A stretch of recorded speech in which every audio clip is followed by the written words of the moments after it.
Hey, thank you, Joseph, and welcome everyone to Training with Kayce. I'm your host, Kayce Cover, and I am enjoying meeting two friends and colleagues tonight, Ivy Starnes and Michelle Martiya, and we met over the case of swagger. So, Ivy, would you like to introduce us to Swagger, his case? Of course. Swagger is a 5-year-old Appalachian Brumby. Basically, that means that he was in Eastern Kentucky. He was a feral horse, so not a Mustang, but wild. And these horses are raised in abandoned strip mines. And then sometimes they wander off the mountain and onto public roads. And when that happens, animal control is called, Mm, and they gather them up because now they're being endangered and they're endangering, drivers and other hmm. people. So they rounded him up, and someone shared a post about him on Facebook, and he's gated. And I'm a gated horse trainer, and I saw him, and I was like, "Oh, he's beautiful." And the rescue that gathered him was like, "Oh, we'll send him to you." Oh, I was going to ask you if he was a Tennessee walking horse. Well, he could be. There's no we. It's just So guesses. you don't have verification. Correct. But I'm looking at him. I'm not even a Tennessee walking horse expert, but I'm like, that looks like a Tennessee Walker to me, but probably not because he's in Kentucky, right? Well, he totally could be. A lot of the horses in the area are gated. There's standardbreds, there's Kentucky Mountains, but there's a lot of Tennessee Walkers. So Okay. odds are he has Tennessee Walker in him.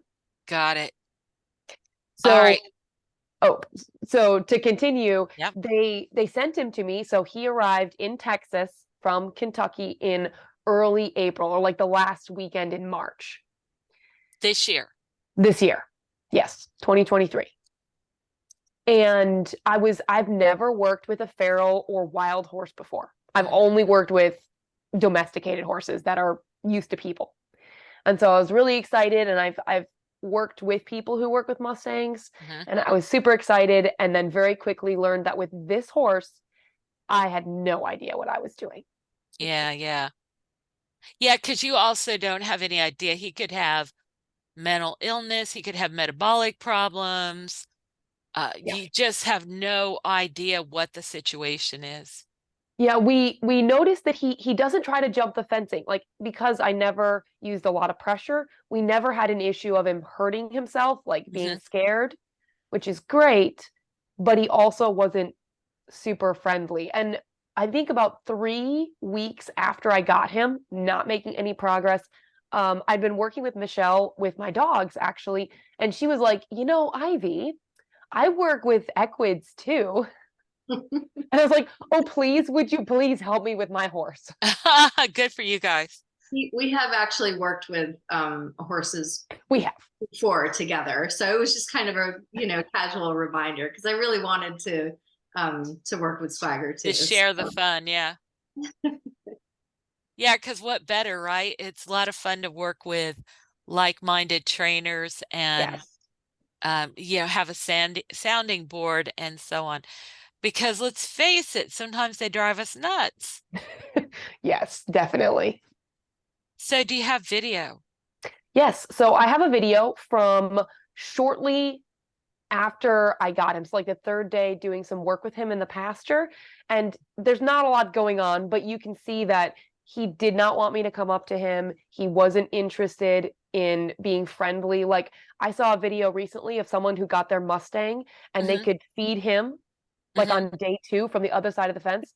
No, he had no interest whether I had food or not. So I can do this quickly.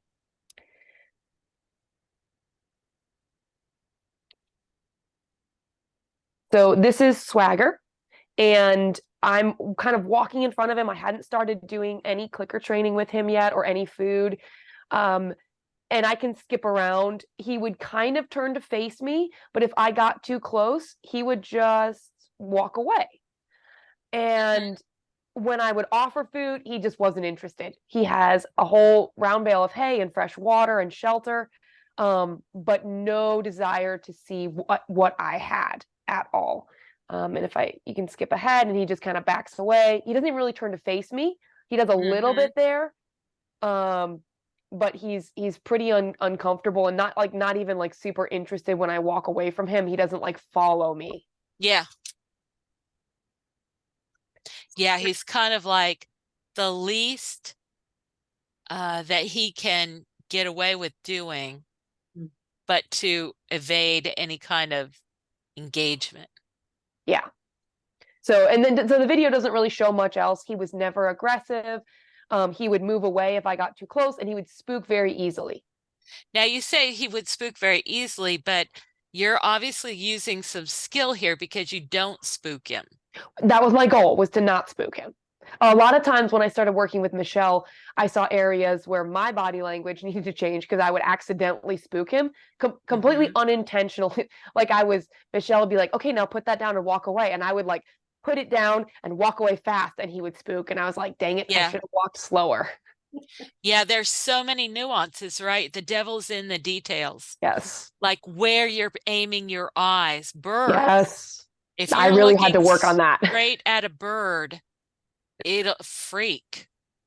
But all animals are very aware of your gaze, the angle that you approach at, the way that you make the movements. If you are touching a horse, you don't want to pick up your hand and then suddenly land again somewhere else on the body. There's just lots and lots of things that And we I'll have say, to yes, learn to there's integrate. so much. And Michelle really helped me pay a lot more attention to where my body was pointed, because I grew up with domesticated horses that were all very friendly and really did not care that I was pointing my body and my gaze at them. Yeah. So, Michelle's helped you like level up to where you could work with zebras and more feral horses more efficiently and so on. Michelle, from what you see here, if this were your zebra to start, what would you do with this particular setup? So the zebra was actually similar to this. When I started working with her, she was very, very fearful of people. She had actually she wasn't just wild, she had actually suffered some trauma. So she was very different. Swagger is he's much more just uninterested, whereas she was outright fearful, Mhm. run away, lots of avoidance behaviors. So I would approach this very differently than I approached training the zebra. So the biggest thing that that we worked on with Swagger when we started was just trying to get him curious, because curiosity is the one thing that actually overrides fear. So that was kind of the goal when we started with him. We used food and buckets to get him to start interacting in some way with us. And I did the same thing with the zebra, but in a very different way, because again, she was very fearful, and zebras are known to be aggressive as well. So I was very careful about this, where Swagger doesn't seem to have Right. any Okay, aggression. so I'll make a comment and but let me ask first, had you come in on Swagger's case at this point yet? No, Okay. I'm not sure how long Ivy had him before I came in. So this is early. Shoot, what I have the date for this. This is April April. Oh, 15th. this is April 15th. Michelle, the first video I have with buckets is, I think, the April 24th. So you were there early, but not quite this early. Yeah. So Ivy, just to save your life someday, exotic animal trainers do not sit down. Now, you were justified. You were justified because he just moved away. But the animals are expert at reading body language. And one thing they get way more than people do is whether or not you're in a position to act. Sure. So we'll hunker down. Yeah. but not sit down. I mean, not even on a bench. Oh, there you go. Yep. So, so that's something that I automatically are like, don't sit down, but then you were Okay. okay. But I will say I worked with a trainer who is so good with her energy and with difficult animals. And she sat down with the dogs she worked with. I never said a word because she had survived so much. She knew what she was doing. Yeah. But like if I'm responsible for somebody and they're up and coming, do not sit down, period. Uh, Okay. you'll be seeing I be sitting down a lot with Swagger. Yeah, yeah. Well, we already know that. We Yes. already know that. And besides, this is after the fact. Mm. And also it's not the same, is it? Because he isn't the same animal that would, okay, here's a story from my life. My mom came to visit me and I could take her to work if she volunteered. So she agreed to volunteer at the National Zoo and she helped cut up the fish buckets and all that stuff. And we were in feeding Gunnar, the male gray seal. He was a great guy, but he wants to see what you're made of.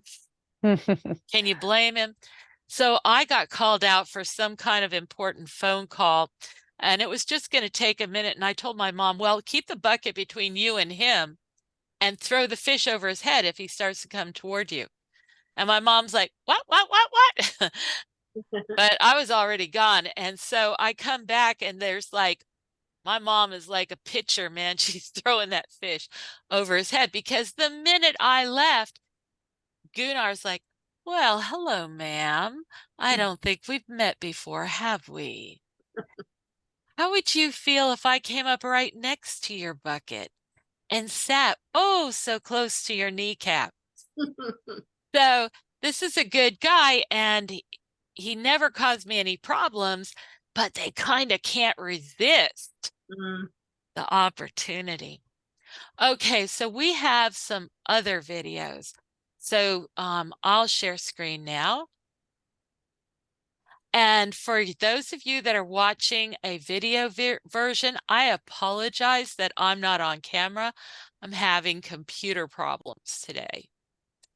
Okay, so this is Swagger, and this is a very short video, but a very nice piece. And he's really engaging you there, it looks like. Yeah. All right, so here we go, just 22 seconds.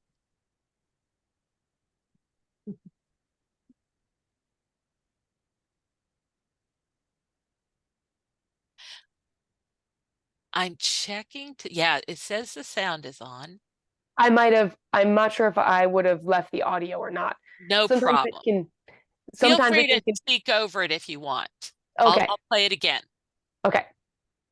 So this is during a session with Michelle. So Michelle will do virtual lessons. And so sometimes you'll hear me talking, but you won't hear Michelle's side of the conversation and it confuses people. But in this video, I wasn't feeling very well that day, which is actually why I'm sitting down now. Now you're sensitized to that. I'm like, yeah, but I'll be sitting down in some of the other videos. But in that video, we had seen over the last couple days was the first time Swagger had spent any amount of time like sniffing my hair and my head. Yeah. And it was very gentle. Again, as we've been doing this, we've seen that Swagger has never shown aggression toward me. Yeah. Okay. And he's finally showing a lot more curiosity. Yeah, that's nice. Okay, so I'm writing some notes down here. Okay, so what did you think about him extending his paw out? So we have been trying to shape the behavior to put his hoof on paving stones to work toward being able to put on a hoof stand or even a paving stone where we can start to trim his foot. Got it. So And he's kind of like offering you like, hey, you want to talk about this, right? yes, and sometimes when he isn't sure what we want, he'll offer that behavior. And other times, because he's been rewarded for it a lot, because he kind of picks his foot up very nicely, and so we were like, we need to trim these feet, and so we've heavily reinforced that. Okay, got it. You ready to look at this one? Sure.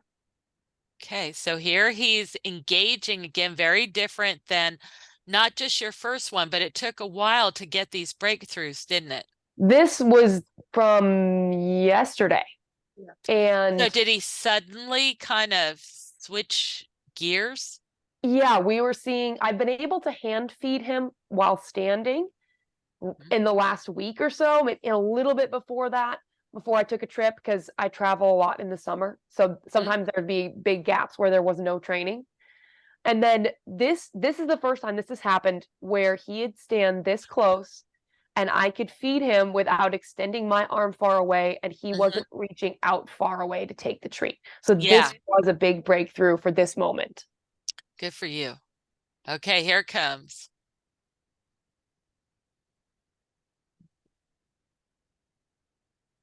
And so I'm also just touching his nose a little bit. We've been working on that a little, but just that he was just standing there very relaxed. This was yesterday's session was kind of the most relaxed I'd ever seen him. Yeah, he looks relaxed. And then in just a minute, I'm going to ask him to back up and use my body to ask for that backwards. And then I'm going to mark, give a treat, and then back up again, encouraging him to come forward. When he takes a couple steps, I mark and give another treat. Okay.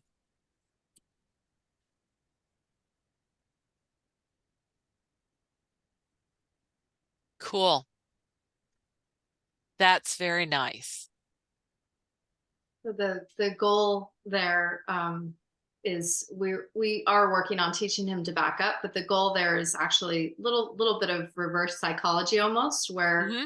we're using backing him up to build his confidence to coming forward. And Yeah. and even That's how like we just the got him. resistance to moving away. Yeah. Hmm. Like you can't fire me, I quit. That's Right. that's that's how we got him coming up so close so quickly um, in the last day or so. Okay, well, that's a good strategy. So I I was trying to think. I have one video lined up from stuff I do, and you're kind of getting close to being past that. So before I show that video anyway, I wanted to ask, how did you actually start contact training with the zebra? What did you use to break through so that you could start to touch the zebra? So the zebra, I she had a little friend with her, a zebu, which is a Mm-hmm. type of cattle, very small, and so I kind of used him to get her interested and get her attention. You So would stroke him or yeah, actually, I interact with him? started with just targeting. So both nose to target and nose to hand. And she would watch me do that with him. And I would, every time I did it with him, I would offer the target for her as well. First, a target stick, because she was still staying at quite a distance. And then as she got confident and started moving closer, then I started offering my hand. And once I got the target, the nose to hand target, and she was confident with that, then I started teaching her a cheek to hand target. And once I got that, then I could start kind of connecting the two. So I could touch her cheek and then run my hand down her face to her nose. Um, and then as I kind of progressed from there, I started to teach her a shoulder to hand target and did the same thing. So I would go from hand on her cheek and run it down her neck to her shoulder. Okay. And interesting that you made sure not to just pick your hand up and re-land. No, it's definitely a connecting the dots type of thing. So if Yeah. I held out my hand, she would move the body part to my hand. And then from there, I could just run my hand down her, across her body between target points. Yes. Yes. Okay. Well, I have two videos that I have lined up to show you related work. And one is using spoons to be able to touch animals that you can't touch. And so I wanted to show you that one first, but let's see where it is. And I can totally relate. I have almost as many tabs open on my browser as well, just so Yeah. you know. Yeah, Same. can you see all these? It's terrible. Yeah. And look at how many windows I have open on the bottom. I try not It's to have that many on the bottom, but I can totally relate. Yeah, it's like really dangerous. And because I opened the two for you just now, I moved my other ones right off the edge of the screen. All right, so that's okay. I'll find it again. It's not hard. Oh, yes, it is, because this is the wrong channel. Hold on. Those are, there we go.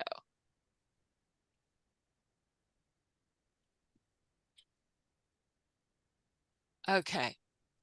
So this dog is actually fine with this. This is a very high drive German Shepherd. He's a great guy. He's my dog. He's the one I can't so-called fix.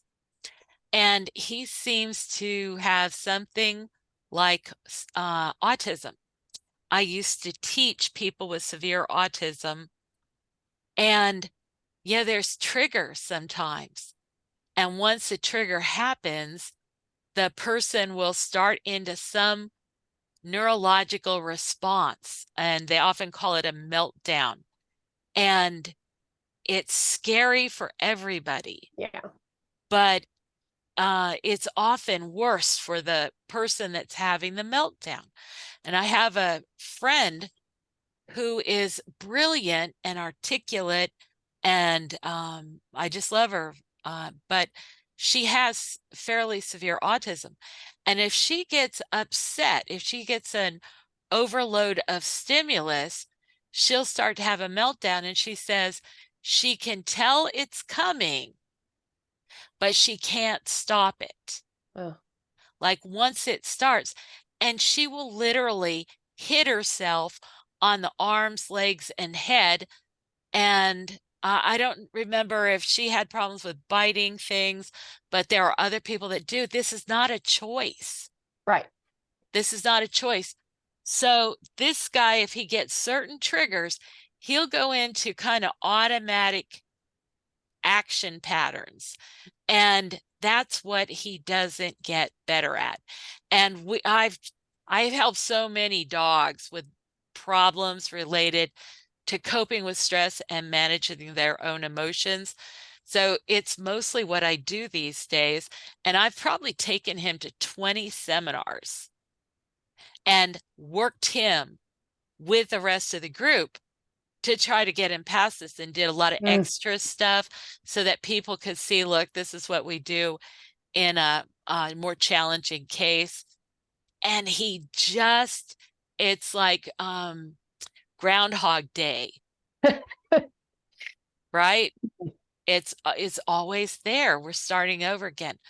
Okay, but this isn't his problems aren't related to uh, food, but they are related to being touched. Yeah. This dog was very defensive about his body being touched. And so we were talking about it in one of the classes. And so I decided to just make this as a demonstration. So it's 1 minute and 40 seconds. Right now, good. Look at that. Oh, that. Okay, so the first thing is nonstop talking. And there's a reason for that, because a lot of trainers say, just hush. You're just going to confuse the animal. Mm-hmm. But that's not true. And it turns out they've now done research that shows that a huge strategy for coping with stress is to engage the frontal cortex. So Lisa Feldman Barrett wrote in her book, The how we construct emotions. She's a neuroscientist. And she said that the most effective thing that you can do to help a person through stress, go figure, she was thinking about people, not us, Mhm. and is to just say what's happening. Mhm. And that was like, all my Mm. alarms went off, because this is exactly what we do. We narrate exactly what's happening. So the animal has the names, he gets the perspective. Like if he didn't see somebody coming up from the left, he now knows that someone's coming up from the left and that we know that, and so on and so forth. So we go ahead. It's not like this. It's not like, hi, it'll be okay. How are you? La, la, la. It's not like that at all. It's like, okay, we're going to pull your scruff up. You're going to get an injection. It will ouch. Count of 5. 1, 2, 3, 4, 5. Ready? Good, good, good, good, good, good, good, good, good, good, good, good, good, good, good, good, good. You're done. So that's what it often sounds like. So I'm talking to him here, and I'll just explain what I'm going to do. And here I'm going to use a spoon to feed him, because when you're working with exotics, whether they're afraid of you or not, you're often not going to use your hands Right. to deliver anything. And they often will not tolerate your hands. Just like Swagger did with avoiding you, they will keep out of reach, or they'll just leave. Yeah. And so a way that there's two things that I think might be interesting for you guys to try with Swagger. And one of those is put a barrier up. Put a barrier up between you and Swagger. Now, I looked at your setup as we were watching your videos. I don't have a good idea where or how. Maybe in the doorway that goes into that area. So you know how they have those stall guards? So we Yes. actually have used a barrier. We used 2 cones with a bar across them Uh-huh. for some of the work. Yes. Swagger, there's something very interesting about Swagger that that I haven't encountered so much with any of the other animals I've worked with. He's very, very deliberate and very clear about what he wants to work on. So sometimes he's very happy to work behind that barrier, and other times he makes it very clear that he'd rather the barrier not be there, and he wants to work directly with Ivy. So we kind of let him choose. So Yeah, we've okay. done both. We do have the barrier. We have set that up and done a lot of stuff with the pole between Yes. Ivy and Swagger. But then other times he's very, very clear and will walk all the way around to the other side and say, we're working over here and not behind the barrier. So But So but it go is ahead. easy for us to set that up again if there's certain exercises you think would work really well with that. Well, that's a really good point, because it's not so much certain exercises, it's getting to a certain point and having a history of success Yeah. without having actual exposure. So I'll show it in a minute, but I was working with a wolf in England, and we could go inside with him, and we went inside with him, and it's really interesting because I don't do that. I don't go inside an enclosure with an animal if I can do it from outside. Yeah. And it's not that I'm afraid of the animal or anything like that. It's that it takes up too much bandwidth. When I'm in there with the animal, I saying, let's look at this idea or these words or this action. And the animal's going, what do you have in your pocket? What will you do if I step on your foot? What will you do if I put my nose in your pocket? What will you do whereas if I'm on the other side of the barrier, and with zoo animals, I'm often working right through the fence. Right. But it's a little harder with a horse because you are expecting to have more contact right away.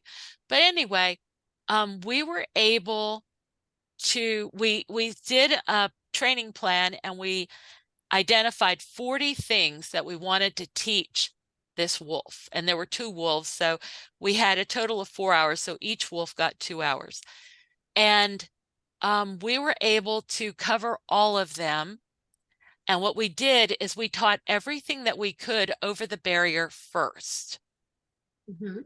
And then I left them to keep going on beyond that, you know, because like they don't need to pay me to have a relationship with their wolf. But it went so rocket fast. Like when that's all that that wolf had to do, he really got it done. Whereas when I was in with him, it was all that other stuff that I was telling you about. And we also had another experience. I certify trainers in the technique that I teach. And sometimes I will invite certified trainers to go with me on training adventures. And this one was at the Handicap Riding Center Keep in going. the Netherlands. And they had a bunch of horses that they needed help with. Now, these are horses that are used in equitherapy, Mhm. and they have really nice, they're kept so well and everything else, but there's something really stressful about that job, I think, Yeah. because these horses had a lot of angst. And it was hard to imagine, like watching the people with them and everything else. It's like, what's not to love? But anyway, so we divided the trainers into 4 groups and we worked with 4 different horses. And we had 28 behaviors that we wanted to cover with these horses. And I was the leader of one group. And then there were 3 other trainers and they all led a group. And I asked people to please don't go in with the horses until you've done everything from the outside that you could. And then you could go in as it was safe. Mhm. When we got to the end of the whole thing, I got all 28 done. Somebody else got something like 20 or 22 done.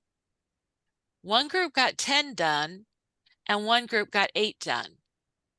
And the difference was the 2 groups that got 10 and 8 done got too excited about having contact with the horses and went in with them. Right. It literally made them less than half as effective. Hmm. Yeah, I can believe that for sure. Yeah. Yeah. So it's not a matter of like if you watch the video of Annette Harwood with Safi, and that's spelled Saffie, she takes that horse from being a nasty little rascal to you know, getting in a trailer and getting her feet done and correcting her nastiness and knowing all the things that she needed to know as a regular horse. And she did it in a total of 30 hours of training time. Yeah. But the initial training time, the very beginning of the video she takes, is this horse trying to nip at her over and over again. And then all Annette's trying to do is touch body parts and name them. And Annette was A, brand new to horses, and B, very new to what we do also. So it's not like she was practiced and fluent at this, but nonetheless, she was extremely successful.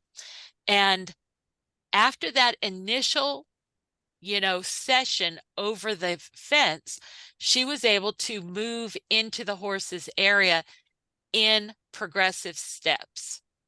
And we can talk about that more at the end if we have time, if you're interested. And if, you know, and maybe you're not interested, that's fine too. But anyway, the working through or over a barrier, I put for everything, even dogs. I don't care how well I know them. And Okay. it's just because I want to isolate their attention. Like, please engage with this material I'm teaching you. And it prevents them from making errors. And then I can reward them and reinforce them and praise them. And they quickly get into a habit of being successful. Yeah. So that was one thing. So, oh, but we haven't seen this video, so let's see this. This is specifically to start to be able to touch an animal that you can't touch at first. Okay, so I'm going to do it this way right now. Good. Look at that. Oh, that was a good bite. That was a good easy bite. Here's another easy bite. Good boy. You ready for one more? Good. Now what I can do here also is I could just switch right to the spoon. Okay, go sit back there again. Okay, ready? Let's do this with this one. Good. There you go. Let's see if we can show it a little better. Okay, get back. Oh, whoops. You can't get good help anything. Yeah. Okay, good. There you go. You're good. Let's see if I can get it together. Okay, so this one's going to scratch your chest, okay? You ready? And I'm not saying you should start with the chest. Really, okay, it'll scratch your cheek. Like that. And there's your food. Good job. Oh, yeah. Good job. Very nice. I just love that. Now hold on, I'll get you another one. Just love that. Good dog. Okay, you gotta get all the way back here. Okay, so you do this one and you get this one. Okay, so I'm actually lying to you. That's not usually the way I actually do it. So the way I normally do it, and I'm so sorry I can't just show you with my hands, but I pre-place both spoons, like definitely for a zoo animal. So with him, I just reached down and started rubbing on his fur with a spoon. But if you set up one as a muzzle target, Mm-hmm. and then, but before you can show them you're going to target here. And then I move the second spoon so that it's parallel, but more extended toward the animal. Mm-hmm. Now the animal can choose whether or not to come into the target for a reward or not. But if he does, he's going to brush along this second spoon. Now, because he's doing the motion and he's making the choice, and I don't move anything, Yeah. I usually move along lickety-split with this strategy. Like even when it's elands and other kinds of hoof stock like that, I've made very fast progress. And So go ahead. I was just gonna ask, so when are you with those animals you've worked with, what are you using? Like I get you have a target, and then what's in your other hand that's held out that's not moving? It's probably just another target. So let me just clarify.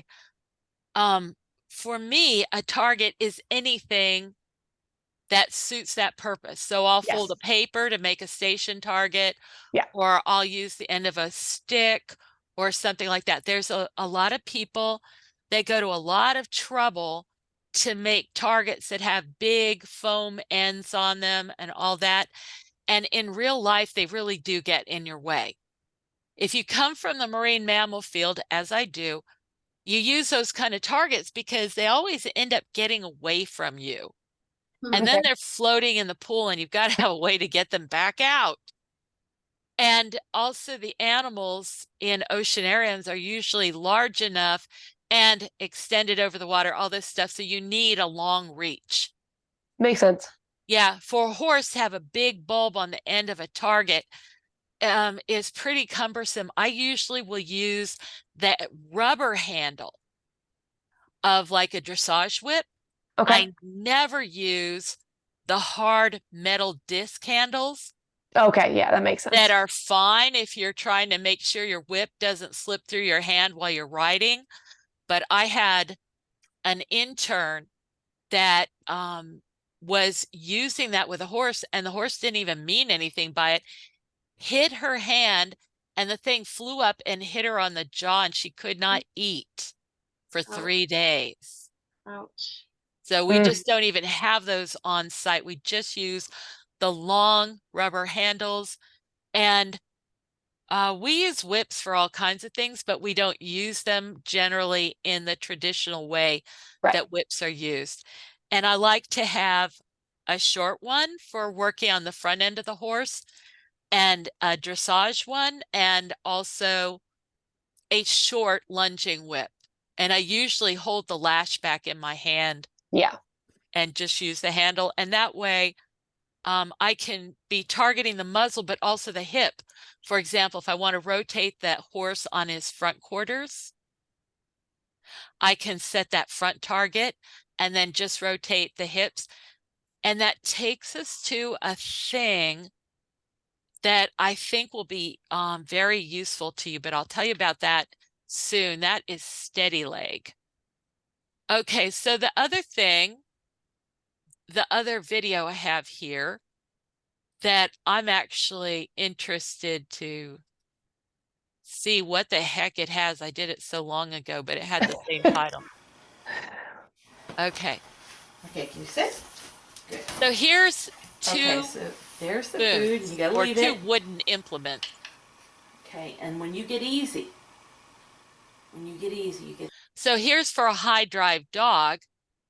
And so I just covered one spoon with the other, whereas that's a little different from what I was describing with antelopes or other animals that you might want to touch them eventually.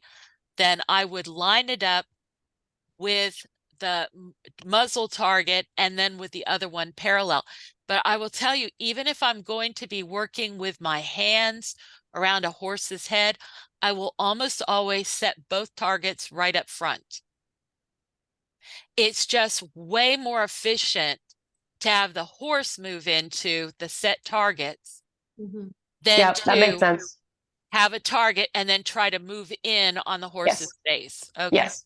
Yes. So That makes a lot of sense. we'll see if I show you anything useful here.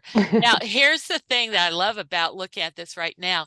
Did you hear me tell him to get easy? If he could be easy. So we teach this concept. Do you see what he's doing with his eyes? Mm-hmm. He's like, I am the easy. Give me the food. Ooh, that's pretty. Oh, look at those eyes. I saw that. What a little Oh, manipulator. that's good, easy eyes. It's like those in the cartoons where the eyes get Yeah, really yeah, big. googly eye. Whoa, look how easy that is. Very good. Very good. You play a good game there. Okay, you ready? Oh, that's not easy. That's not easy. My great video Nope. skills. That's easy.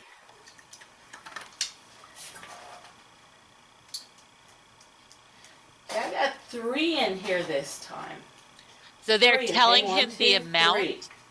Now, so that we start really him easy on the thinking ground. about just erroneous Easy on the, details, look really. at that good face. Look at that good face. But can you get easy on the ground?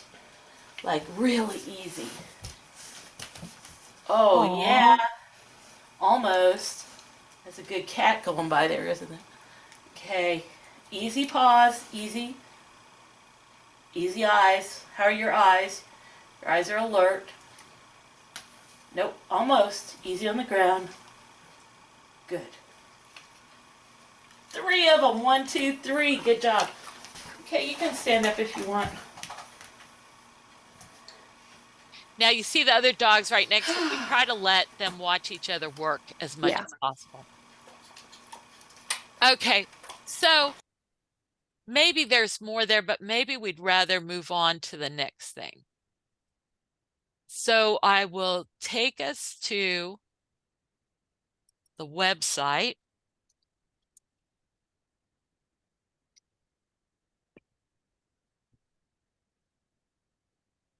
That's my little monkey. She lived to be 32 years old, and she was a proof of concept for teaching monkeys to be aids for quadriplegics. Okay, so here's the wolf.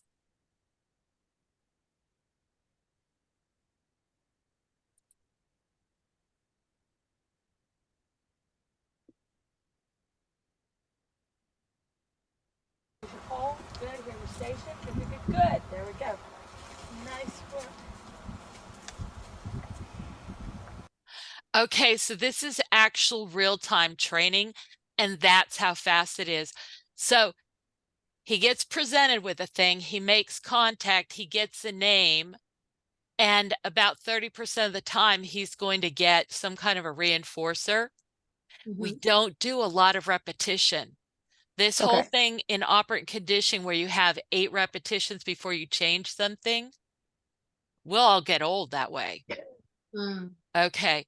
So, and when we test the animals later, they retain most of what we cover, even at this speed. Now, the stuff, it's a little bit like a story. You know, okay, here's the station, here's the finger target, here's the station target, here's the target pole. Something we also teach very early on, like in the next minute or so, is that these have priorities. So a finger target is always the highest priority because that's attached to you. Next is the pole because you directly hold it. And the last priority is the station because it can be remote. Now, there's a really important reason for doing that. And that is because sometimes if you have stations in an animal's stall, for example, they've had problems where, let's say there's a fire and you take a horse out of the stall, but you didn't close the gate, they They'll will, run. yeah, they'll go back in. Or, you know, if, God forbid, if you had an animal that identifies with, I'm a good animal, I'm going to go stand on my target, and you can't call them away. Right. That So makes sense. right as soon as we teach the actual targets, we teach the hierarchy. Good job. All right. Remember Phil? Where's Phil? Good. Kayce? Good. Nice work. Okay. The timing of when you move the targets in order to capture their attention is part of it. Good. Station. Good. Nice work. So what we do instead of repetition is mental mapping. So the difference is that instead of repeating the same thing, you're going to integrate something you just presented with another idea. And then you'll do it again. So let's say you're going to touch the ears. This is your ear. This is your left ear. Do you have another ear? This is your other ear. This is your right ear. Then we would hold our hands up next to the ears and dip into the left one, naming it, that's your left ear, that's your right ear. Can you touch back your left ear? And if the animal doesn't touch back right away, we'll touch them again to initiate. And there's a certain way that you touch in order to create this touchback target.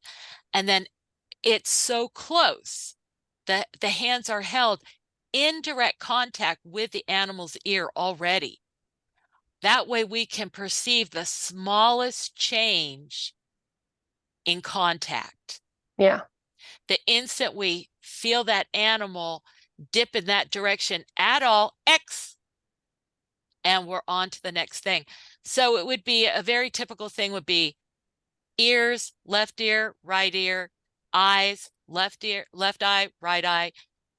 Can you show me your left eye? Can you show me your right eye? Can you show me your left ear? Can you show me your right ear? Can you show me your right eye and your right ear? Mm-hmm. Can you show me your right eye and your left ear? And when we do this, we hold our hands up in what you call neutral targets. So there's 2 targets extended on either side of the animal's face, and they just have to move into contact. And the reason we do it that way is because if you say, can you show me your left ear? And you move your hand into yeah, you're cueing him, right? Yes. Yes. Yeah. So if you have 2 targets equidistant already in place, they're not distracting him or intimidating him or anything else. He simply has to respond appropriately to get the credit. Yeah.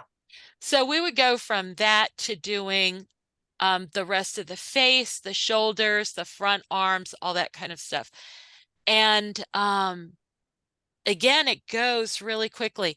When we talk about this wolf learning 40 things, it included the 3 kinds of targets, the target hierarchies, distance, direction, duration, body parts, all kinds of body parts, all kinds of names of places in his area, names of activities. And that mounts up very quickly. But as soon as we did one, we would then cross-relate it. Okay, that's your doorway. Can you target the pole in your doorway? Great. Can you target the station on your right fence? So he's got to correlate the name of the fence that he just learned. Now, a great thing about this is it's challenging. It's interesting for them. Yeah.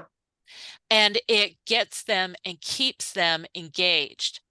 So what you're going to see next is we often want the animal to line up his body right alongside the barrier so that you can take a hair sample or feel his ribs or give him a shot or whatever. So getting him to be able to orient on either side, and to do that, 2 points determine a line. So we will usually do a shoulder target and a hip target. Mm-hmm.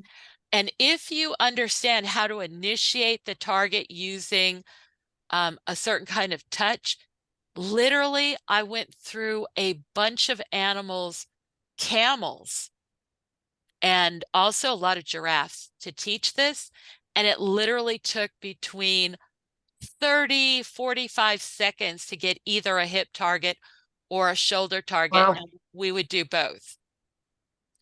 And if you don't know how to initiate the touchback, you can be a long time doing it. So it's the devil is in the details. Yeah. Anyway, let's see it with him. Okay, now that was on your right side. Have your right shoulder and your right hip. Right shoulder, right hip. See how I preset the target? So there's displacement behavior. Yep. Good boy. Have your right shoulder and your right hip. Okay, so he's thinking. So that displacement is almost always the animal saying very politely, I need some time to think about this. So I just ignore it and give him some time. So he comes over. This is his owner, Phil. Phil is the head of this trust that has these wolves. And so Phil knows not to engage him independently. Don't assure him or anything like that.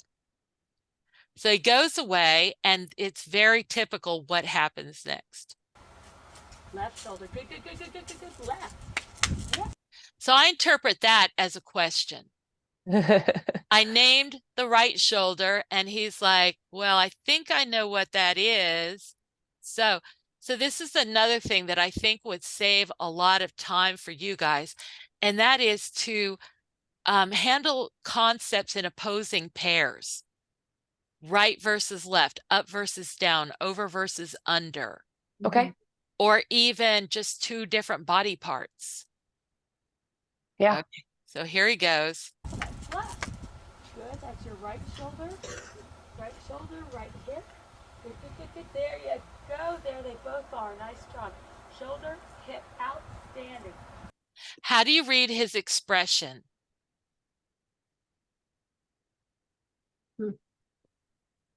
It looks like he's asking another question.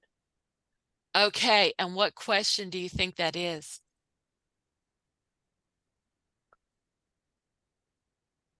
I think you're right. I think he's already asked that question and assessed the answer.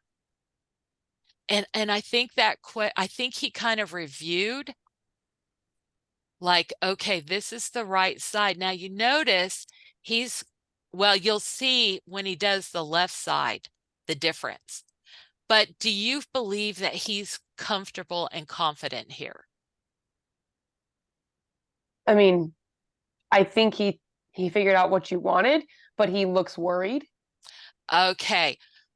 I don't think he's worried, just so you know. Okay. Do you see he's leaning into the fence? Yes. Can you tell that? Yes. So when a dog leans on you, they kind of have an early warning signal if you move.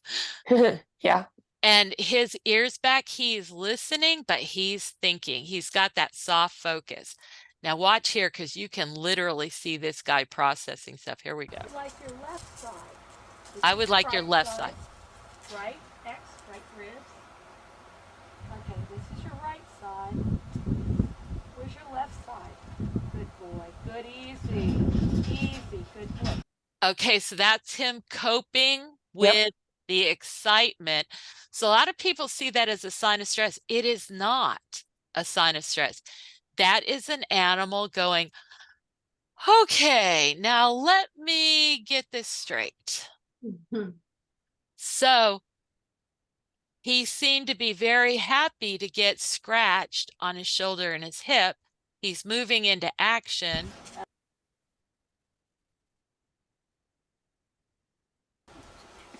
Good boy. Can I have your left side? Good, good, good, good, good. Left side. Here's your muzzle. Good, good, good. And your shoulder out. Preset targets. Yep.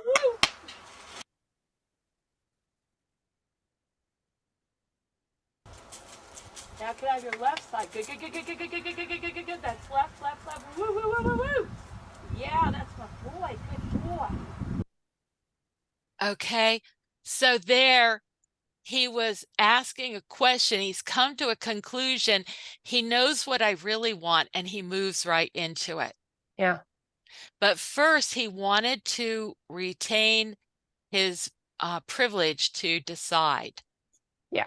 So when they first come in, he came in just muzzle and shoulder. And then the next time he came in and did the hip and the shoulder. But you notice I do not try to go from muzzle and shoulder and like start moving back down his side. Right. Right. Yes. If he doesn't want to offer it, you're not going to you're not going to. I won't even accept it. Okay. And here's why. Because we know that when the animal learns, it's exciting and the stress builds up. And I can't read how much stress that is, and the animal can't either. Okay. So if you let them go too far, even though it's all good, they'll get kind of too excited. Mhm. And that can actually make things go not as well as they could be. So I'll just tell you what ended up happening at the end with this particular wolf. And unfortunately, my colleague that was videotaping turned the camera off. But after we were done training, he laid down and pushed a foot through the fence to me. And so I started out naming his toes and all that, and then massaging his feet. And he arched back and stretched and yawned and pushed all 4 feet through. So I'm doing all of his feet, and I hear the staff behind me going, that is freaking amazing. Because, you know, my whole history with that wolf is just that 2 hours. But the thing about it is that if I follow those rules where I define everything as we go, so I define every word and then show them, and I never take more. I, do exactly what we say and then pull back and let them process. It's just like you guys were saying about the horses wanting their teeth done. If they have a chance to process what just happened, then they do want to continue it and they will ask. And that makes all the difference. So the last video, if I can find my way out of this, there we go, is the rhino video. And I did, after someone mentioned it, I did go and watch it. It was really cool. The Yeah. rubbing caused the abscess or the thanks. It's just so amazing because remember I said I think you can really up your efficiency. So they've been trying for 8 months to get this guy to do it. And I just went over the very first, but the first thing is he's rubbing on the wall, and I just named that. Yeah. And you can see there's nothing that makes him come over here. And what they gave me to work with him is his cut up fruits and vegetables that he gets every day anyway. And we will now let you know that he does not like the oranges to begin with. And I got him to eat oranges only because I didn't know any better, because I kept going, your orange is on the ground, like he would want it. And finally he's like, if I eat the dang orange, can we get past that? Yes, now that you mention it. And then, of course, I find out he doesn't like them. But anyway, at this point, I'm going through and showing him everything. And I'll show the animals on my own arm. I'll pinch myself. I'll sometimes even prick my own skin. I'll say, ouch. I never try to hide from them that it's painful or that it tastes terrible or anything else. But the formula is I show them, then I draw back and give them processing time. And then at some point, you're going to see this guy whip away from me and I whip away from him. So I'm going to mirror the animal most of the time. So abscess causes the rubbing, but it needs treatment. They want to flush the abscess with. So you can see he's interested. Now, the reason I go through all of this at the beginning is all these professional trainers watch this. And one of my favorites said, well, I don't see any training happening here, but I see a lot of neat stuff with a rhino. So training is 90% communication. Whatever's not communication is motivation. So right here, do I have this rhino's interest? Yeah. Exactly.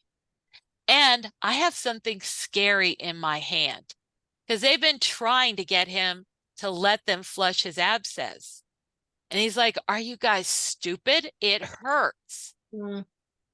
So what I literally said to him before this is, they think this is going to help you. So they want to flush your hole in your abscess with betadine and water. I don't think it will sting. If you don't do it, they're going to use the squeeze chute. Mhm. That is literally what I told him. But I will not try to, like, I don't put food on the ground and then try to stick a needle in Yeah. an animal, all that kind of stuff. Okay, so I'll be quiet, but this is just so that people can see the little steps that are involved because they are not able to process it in real time. With a mixture of antibiotics or betadine and water.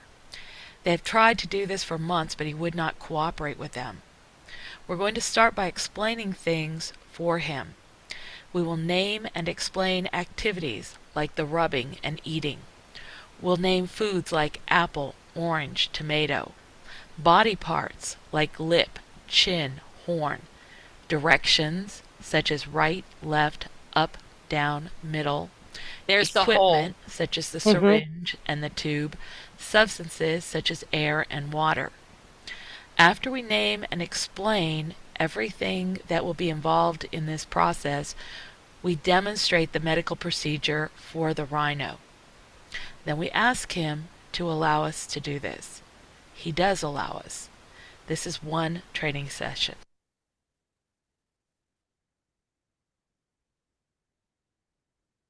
The Indian rhino.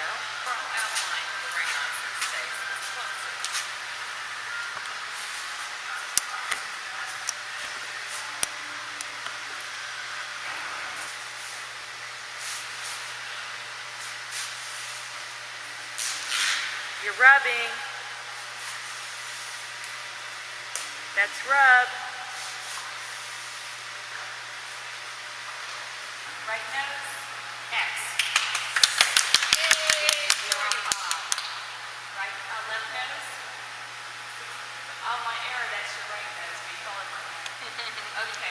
left horn, X, X, right horn, X. Oh, good boy! Yay! Oh, there you go. There you go. Okay, right horn. It's orange on the ground. There's me in the orange. X, orange on the ground. Good job. You found it. Good job. It's not orange. Hey, that's good job. You found an apple. Okay, now you see the syringe. X.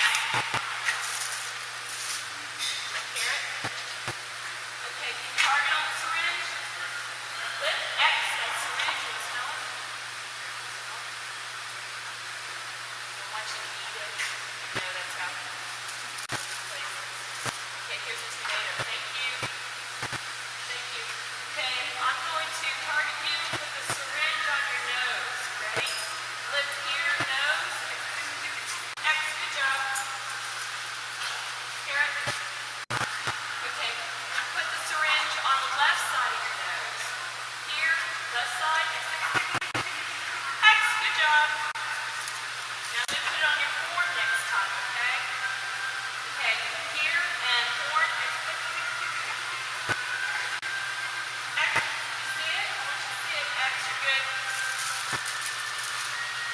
Good job, that's apple. Okay, now I'm going to put it in front of the water. I'm naming the treats just so he knows the vocabulary. Okay, you put it in your horn, okay? So I want you to see it. I'm going to put it in your horn. You're okay. I need you to hold still.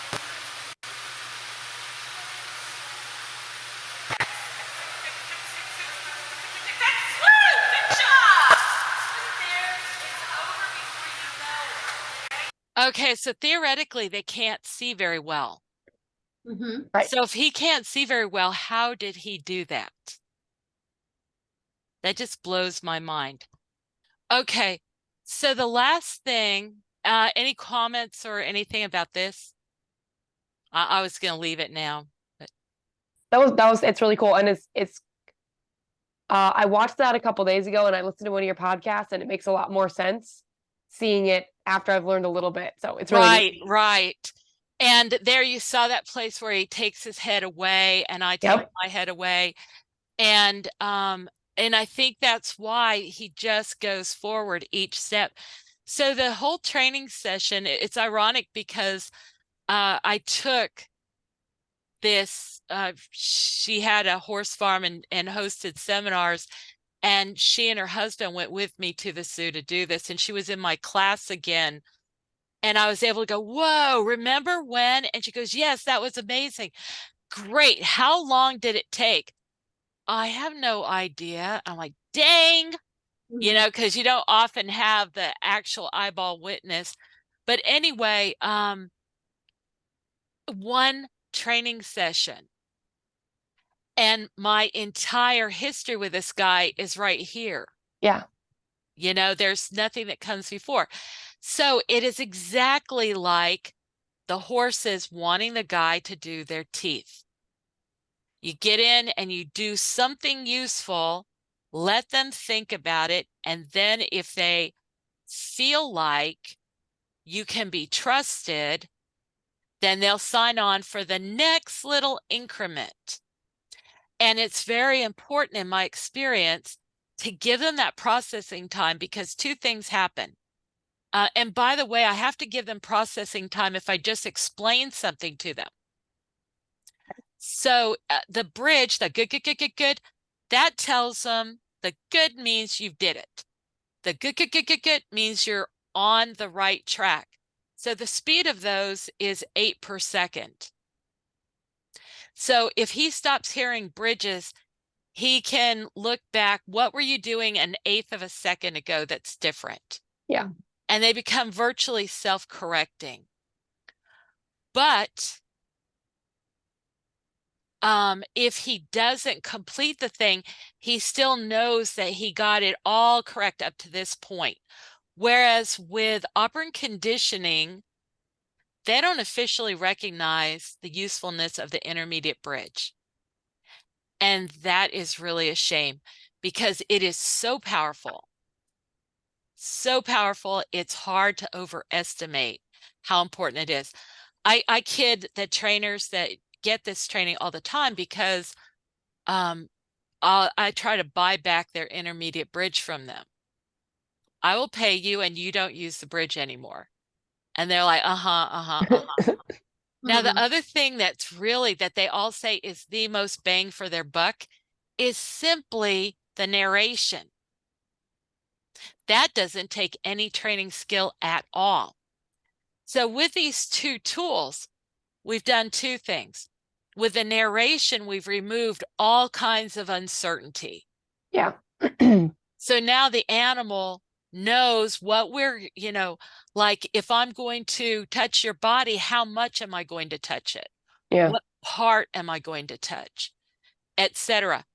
But the other thing that we do is with the bridges, we get rid of the need to have perfect timing. Because theoretically, if you know exactly what you're going to do, okay, hold on, we've run just a little bit later than I anticipated. And so I have to go make sure that we don't get cut off of our meeting. And we're almost done anyway, but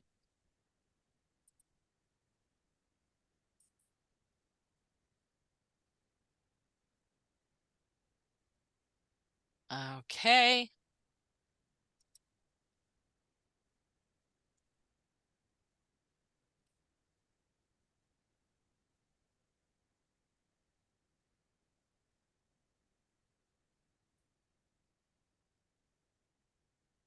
Phew, thank you for your patience with that. So if you have to know, let's say you have a dolphin doing a high jump, and you know when that dolphin is going to intersect with that high jump. So you're ready to bridge. But another dolphin knocks the first dolphin off course. So even though the dolphin did everything right, it didn't complete the behavior. And in operant conditioning, you You don't. would have nothing to mark and reinforce. Nothing to mark, nothing to reinforce, no information. Yeah. No acknowledgement that it wasn't their fault, nothing. But with the intermediate bridge, even if you totally fail to mark the endpoint, that animal got that entire sequence marked Yeah. right up to the point where it was no longer correct. So what happens is the animal is confident. Yeah. And next time. yeah, and you've got the vocabulary. So you can say, come on back, let me give you some fish on your own because that was not right what happened to you, blah, blah, blah. But I think part of what really irritated some of the trainers is like, if I say so myself, I have very good reactions. Thank you very much. But with the intermediate bridge, it levels the playing field. You don't have to have really good reactions. So people that were not the aces could perform right alongside with the aces because they didn't have to have that lightning sharp timing. Mm-hmm. So, Yeah. so those are two things. And I said that clicker training deviates from operant conditioning in a number of different places. We can talk about that, or we don't have to, or we could talk about it another time. I But would love to talk about it another time because I'm super interested to know what the differences are. yeah, and it'd be good to kind of keep our subject to what. So the last thing I wanted to mention tonight is I talked about steady leg Yes. and the progression for the targets. And it turns out that it's almost reflexive for a horse to lift his foot when you start to touch his leg. Mm-hmm. And it can be dangerous. And even the horse pawing, like that horse was very careful. Swagger was very careful when he put his paw forward. But you're sitting on the ground, et cetera, et cetera. Mm-hmm. So the first thing let me put it this way. We teach the brakes before we teach the gas. Right. Mm-hmm. So we're going to start with steady leg. That's an extremely useful concept because if I Yeah. want to look at your leg, I don't necessarily want you picking it up. And the way we start is we start up by the shoulder and we target just down to the elbow Yep. and then go back up and let it rest. Then we go a little past the elbow. The next trial, go back up to the beginning. Mm-hmm. So we're making cycles. Yeah. So shoulder to elbow, up, shoulder past the elbow, shoulder to the mid arm, shoulder to the knee, until we get all the way down to the bottom. Then we'll increase the duration. It isn't until that point that we will start to work on targeting feet. Right. So, and if we can't get that close to him, obviously, so what would you recommend? Like, what if you had Swagger? Wooden spoons.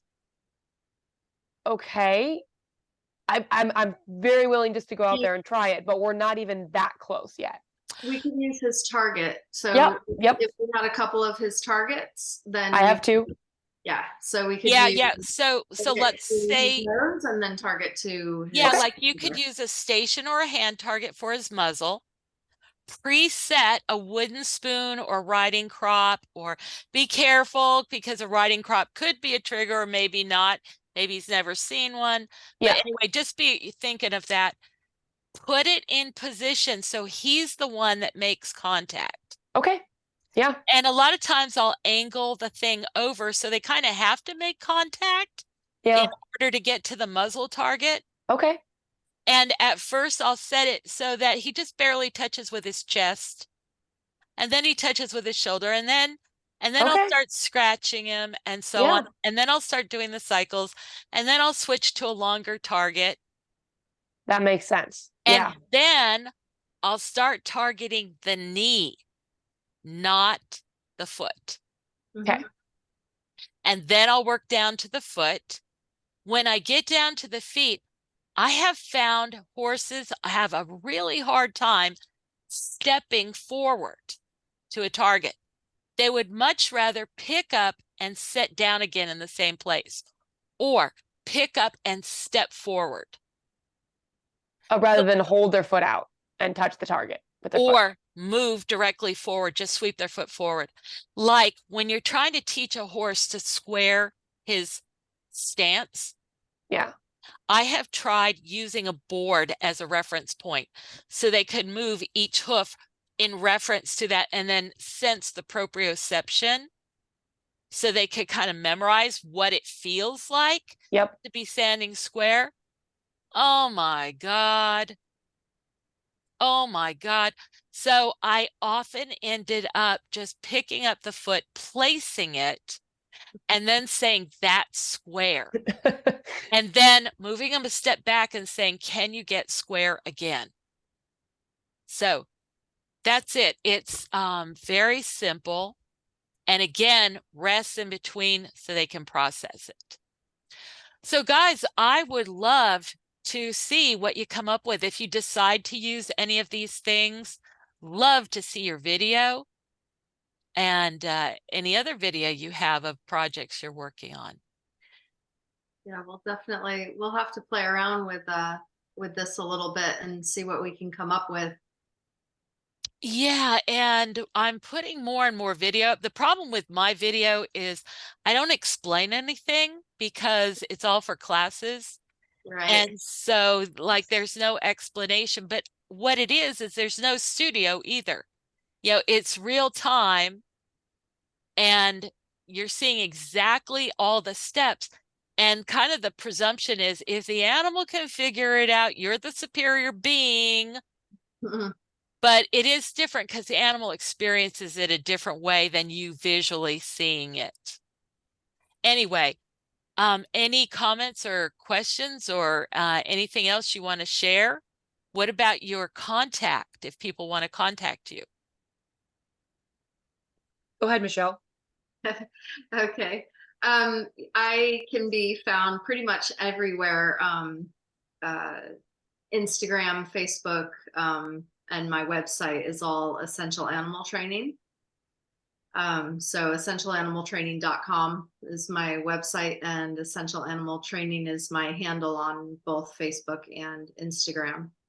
And I do virtual coaching. I work with dogs, equid species, and most exotic pets as well. So, and I coach people virtually usually. I do some in-person stuff too, but most of what I like to do is virtual. I coach people like I'm coaching Ivy. Very cool. And Ivy, how about you? You can find me on Instagram and Facebook. I also have a website. My website is ivyshorses.com. Basically, if you Google Ivy and horses, you will find social media, my website, YouTube. And I specialize a lot with gaited horses, and I do a lot of riding. And I do some of the clicker training and behavior work, but I would say, much less experienced in that. Got it. Well, I'll bet you there's going to be people that are going to want to follow Swagger with you. He's very Swaggers is a lot of fun, and he's a gorgeous horse too. Yeah, and kudos to you guys, because I see the patience and the resourcefulness that you've already invested, and it's outstanding. So I wish you every success. And I thank you for coming to talk to me about it. It's been a lot of fun. Thank And you so much for being willing to help. I'm open to doing anything that will help Swagger, especially so we can get his feet trimmed. So I'm really excited to go do this next week. And you can be sure that we'll take videos and share that with you with the updates, and you could share it with people. outstanding, outstanding. And it's so much fun to just get to collaborate together as trainers. So thank you for joining me to do a podcast. And everyone, thank you so much. Please share this, help the word get out about the important work of these trainers. And you're sharing it, commenting, and listening really help in every way. Thank you very much, and we'll see you next time. Good night, ladies. Thank you. Good night.